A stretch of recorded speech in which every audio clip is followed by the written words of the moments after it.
ایان که حرفی از وفا میزد را بیگانه شد، زد مرا با پشت پا با دلبرشم خانه شد، زد مرا با پشت پا با دلبرشم خانه شد.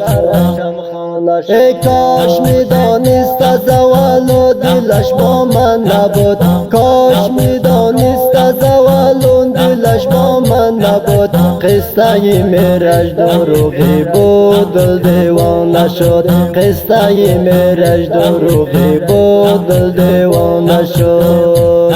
ایان که حرفی از وفا میزد را بیگانه شد، زد مرا با پشت پا با دلبرشم خانه شد، زد مرا با پشت پا با دلبرشم خانه شد.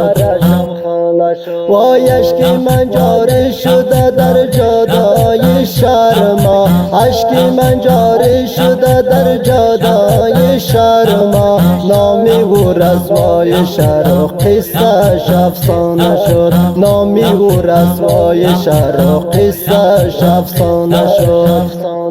ایان که حرفی از وفا میزد را بیگانه شد، زد مرا با پشت پا با دلبرشم خانه شد، زد مرا با پشت پا با دلبرشم خانه شد.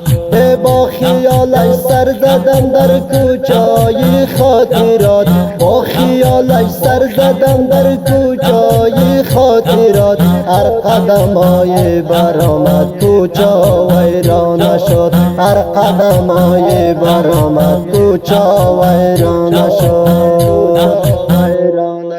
ایان که حرفی از وفا میزد را بیگانه شد، زد مرا با پشت پا با دلبرشم خانه شد، زد مرا با پشت پا با دلبرشم خانه شد. باده نوشیدم که شاید داغی او کمتر شود، باده نوشیدم که شاید داغی او کمتر شود. جا غمش بیشتر به قلبم باز دل دیوانه شد، جا غمش بیشتر به قلبم باز دل دیوانه شد. ایان که حرفی از وفا میزد را بیگانه شد، زد مرا با پشت پا با دلبرشم خانه شد، زد مرا با پشت پا با دلبرشم خانه شد.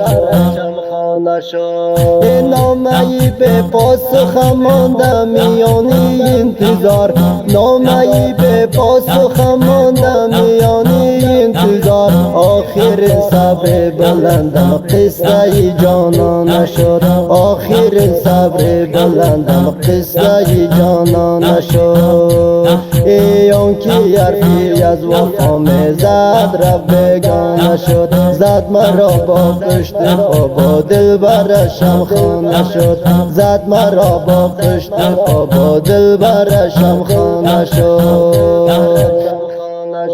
ایان که حرفی از وفا میزد را بیگانه شد، زد مرا با پشت پا با دلبرشم خانه شد، زد مرا با پشت پا با دلبرشم خانه شد. این ترانه به صدای مجیب رحمان جان رستاقی زمزمه و سروده گردید و شماره تماس با ما 090 13 680 625. شعر سزا مجیب رحمان جان رستاقی. ای کاش میدانست